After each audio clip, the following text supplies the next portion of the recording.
The Cherokee people were located in areas like North Carolina, Georgia, South Carolina, Alabama, and Tennessee. Like most of the locals in Murphy, I have a small amount of Cherokee blood in me, not enough to be on the road though, sadly. The Cherokee believed that nature was sacred and a resource to be used for survival. The communities or tribes worked together to thrive and were led by a chief. The groups came up with many types of stories to explain creation or origin of something, as well as trickster stories for entertainment.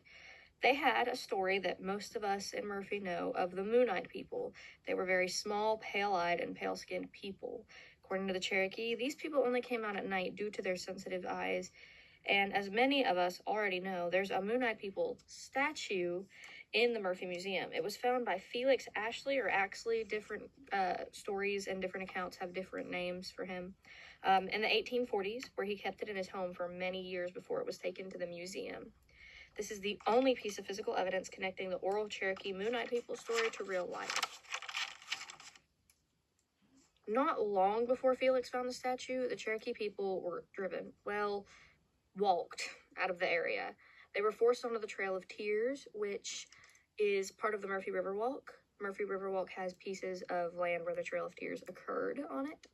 The Cherokee were one of the most well-known Native American groups back then and now due to their long-lasting legends and extensive lore. There's a lot we know about them. They still have their language being spoke, unlike most Native American tribes. And they also are still growing and thriving today in Oklahoma, which is really odd because Oklahoma isn't one of the original states or areas that the Cherokee were from, but in Oklahoma there are two federally recognized groups. The first one is called the Cherokee Nation, which I'm unsure of what that flag looks like or what they're, anything about them. There's not a lot I could find on that made sense to me. And then the United Kituwa Band of Cherokee Indians. Kituwa sounds like a sneeze, or quinoa, like the little seeds you put in your food.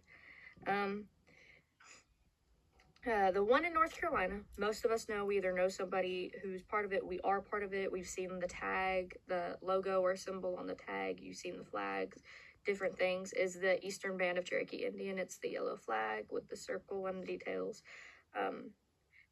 And that's the one for the North Carolina Cherokee. According to what I could find, the Georgia, Tennessee, South Carolina, and Alabama do not really have any federally recognized groups. These Cherokee people are federally recognized, so they didn't follow the laws in your state. If you're on that land, the laws are different